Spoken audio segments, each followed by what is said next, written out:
की राजनीति धीरे धीरे गर्म होती जा रही है। 114 माजी विधानसभा पहले से ही सारण जिले की हॉट सीट बन चुकी है और हमारे साथ अब्दुल मन्नान खां मदहोश हैं जो कि आज जनसुराज में शामिल हुए हैं। वाईवी गिरी जी हमारे साथ हैं, बातचीत करेंगे।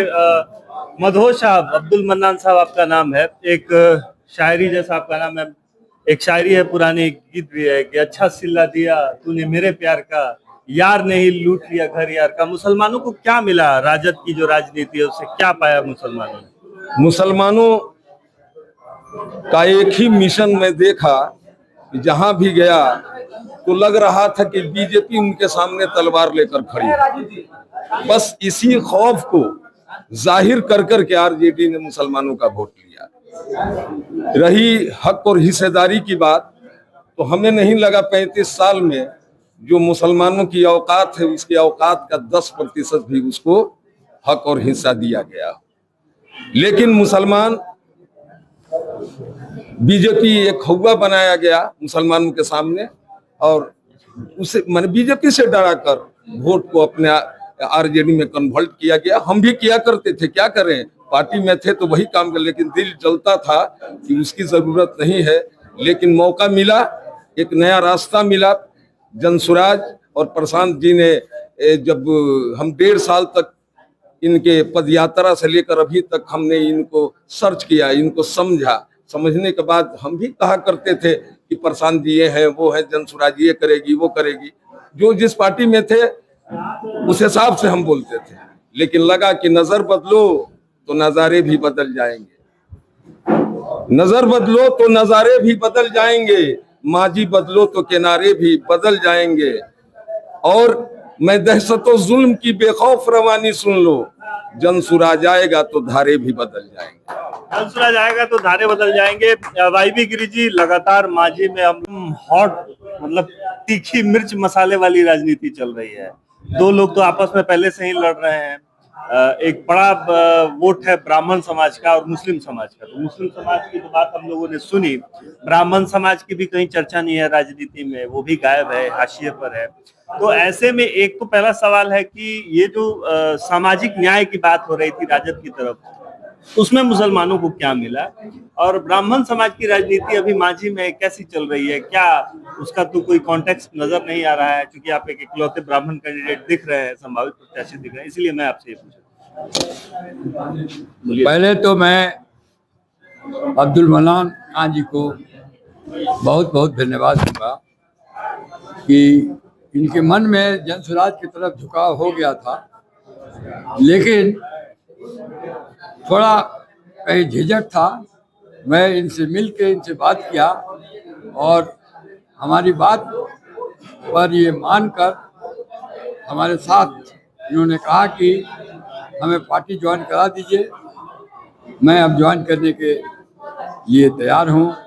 तो इनका मैं शुक्रिया अदा करता हूँ कि मेरे कहने पर और मेरे प्रोत्साहन पर इनके छिपी हुई जो अंदर की बात थी उसको बाहर इन्होंने निकाला और प्रशांत किशोर जी के सामने पटना जाके ये जनसुराज इन्होंने ज्वाइन किया। जहाँ तक आप समीकरण, जातीय और धार्मिक समीकरण की बात कर रहे हैं मांझी के संदर्भ में, तो मैं आपको बता दूं, हमारे प्रशांत किशोर जी जात और धर्म की राजनीति नहीं करते, इसलिए जातीय समीकरण पर ज़्यादा बात करना ठीक नहीं है। उनका यह कहना है कि समाज के हर वर्ग को समानुपातिक उसका प्रतिनिधित्व मिलना चाहिए और इसी कारण वो 40 मुस्लिम लोगों को टिकट देने जा रहे हैं, 75 अति पिछड़ों को टिकट दे रहे हैं, अगड़ों को दे रहे हैं, उनके समानुपातिक और समरस समाज बनाने का समरस समाज बनाने का वो प्रयास कर रहे हैं। तो उसी सिद्धांत को लेके हम लोग मांझी में भी चुनाव लड़ रहे हैं। हम लोगों का चुनाव जात पर आधारित नहीं है। प्रशांत जी को फॉलो करते हुए यादव लोग भी देखिएगा, पढ़े लिखे यादव लोग प्रशांत जी की तरफ झुक गए हैं, अकलियत भी झुक गया है। समाज के अन्य वर्ग, पांचों वर्ग के लोग समाज हमारे चले प्रशांत किशोर जी और हमारे पार्टी की तरफ झुक चुके हैं। हमारे ये विनोद मांझी जी हैं, ये समाज के सबसे निचले शेड्यूल कास्ट के से बिलोंग करते हैं, लेकिन हमारे पार्टी से लगे हुए हैं। इनसे भी 2 मिनट पूछिए इनको क्या लग रहा वही है। मैं आपसे पूछ रहा हूँ कि जात पे आधारित है नहीं चुनाव, लेकिन बनाया तो जा रहा है ना, क्योंकि एनडीए से चूंकि ऐसा माना जा रहा है कि मांझी जो है ब्राह्मण बहुल क्षेत्र है, वहां से हमेशा से ब्राह्मण कैंडिडेट आए हैं कई पार्टियों से, लेकिन एक बनाया जा रहा है कि यादव वर्सेस राजपूत बनाने की कोशिश की जा रही है। तो इसमें मुस्लिम भी गायब है, ब्राह्मण भी गायब है, दलित भी गायब है। तो इस तरह से जो दो ध्रुव की एक पॉलिटिक्स है मांझी में बनाने की कोशिश है, तो अन्य जातियां जो हैं उनका क्या रोल रहेगा? देखिए, अन्य जातियां या जिस जात का ध्रुवीकरण भी करते हैं, ये सारी बात प्रसाद जी का सब प्रोग्राम देख के, सोच के, समझ के ये लोग इस बार जिस तरह 1977 में जात पात धर्म से छोड़ के लोगों ने वोट दिया था, इसी बिहार की जनता ने, उसी तरह इस बार बड़े बड़े पेड़ उड़ जाएंगे। देखिएगा जब एनडीए का वृक्ष गिरने लगेगा और राजद का, जिसको आप कभी नहीं सोचे हैं, वैसे पेड़, वैसे उम्मीदवार भी हारेंगे।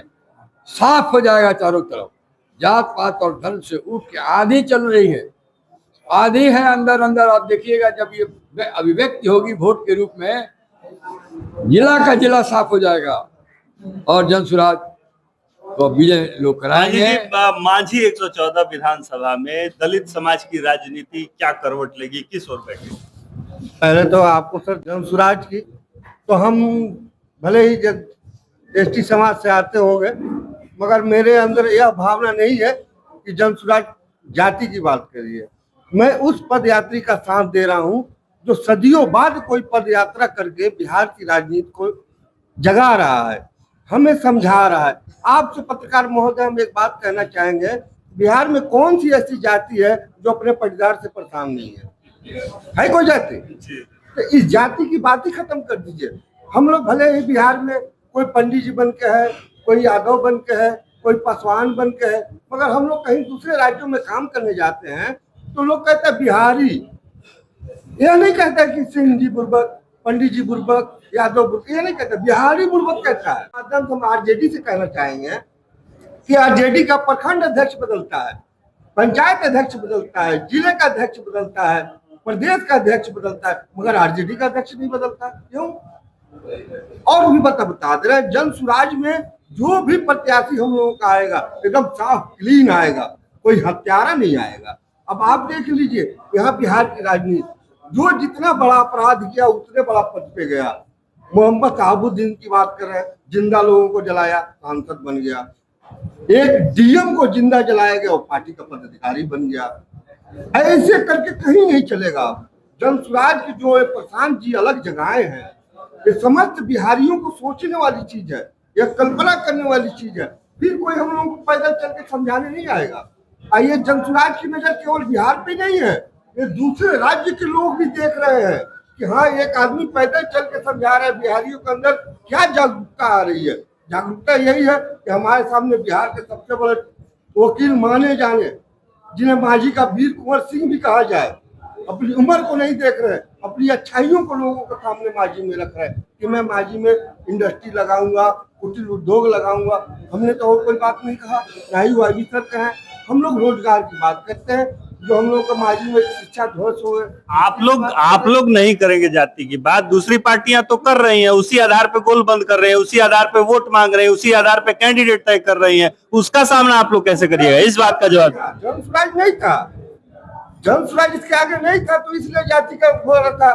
भाजपा चाहती थी कि सारे तिलकधारी हमारे तरफ आ जाए, आरजेडी चाहती थी सारे टोपी वाले मेरे तरफ आ जाए। ये दोनों बांट के राजनीति कर रहे थे, हम लोगों को समझा रहे थे। अब जब तीसरा विकल्प आ गया है, लोगों की समझ आ गई है, आस्था गो टू हेल। अब हमें अपने व्यवस्था पर चर्चा करनी चाहिए कि हाँ, हमें कौन सी जाति को सरकारी सुविधा देनी चाहिए। कोई है ऐसा जाति? अगर व्यवस्था पे बात हो रही है, बात होती रही है राजद की तरफ से, टोपी पहनते रहे हैं आपकी, तो टोपी पहनते पहनते आप लोग को टोपी तो नहीं पहना दिया गया? देखिए,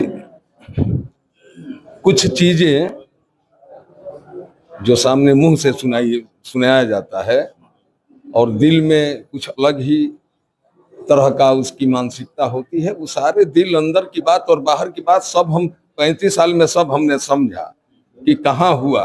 कहीं कोई समीकरण MY समीकरण हुआ, मैं समझा कि हम कम से कम यादव के बराबर तो रहेंगे, लेकिन हम कहीं टिके नहीं।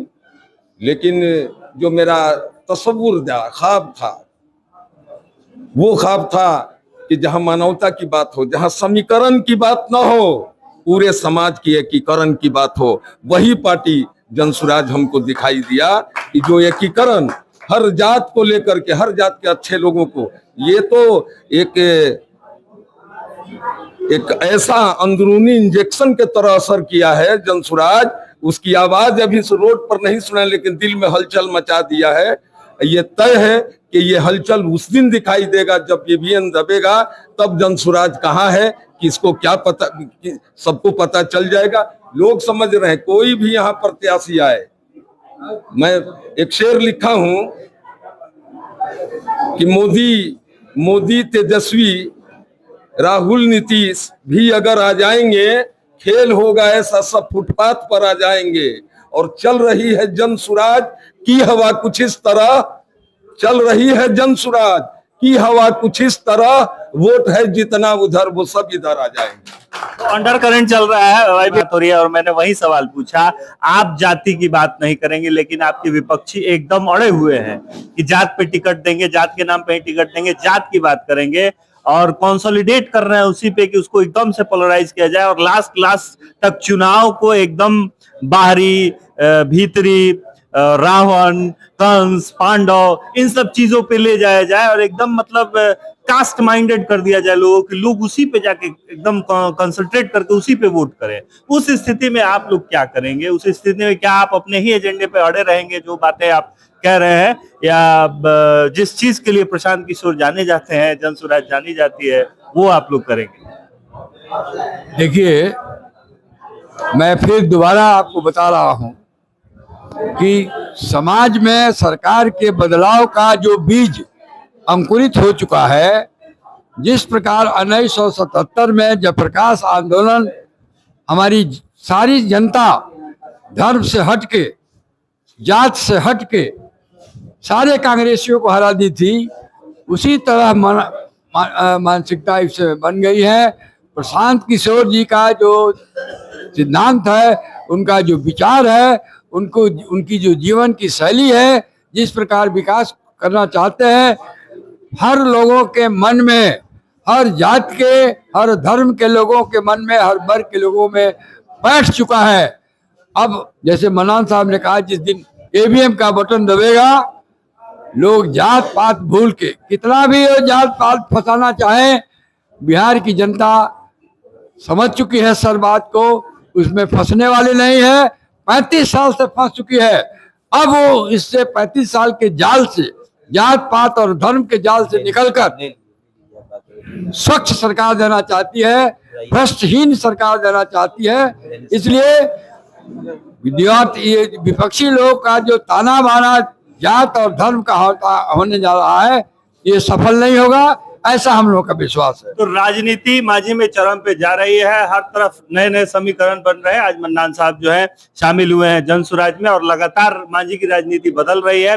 भले ही जनसुराज के जो नेता हैं, कैंडिडेट हैं, वो कितने भी दावे कर लें, अंत तक समीकरण जो है अपने पक्ष में बनाने की कोशिश जनसुराज करेगा ही।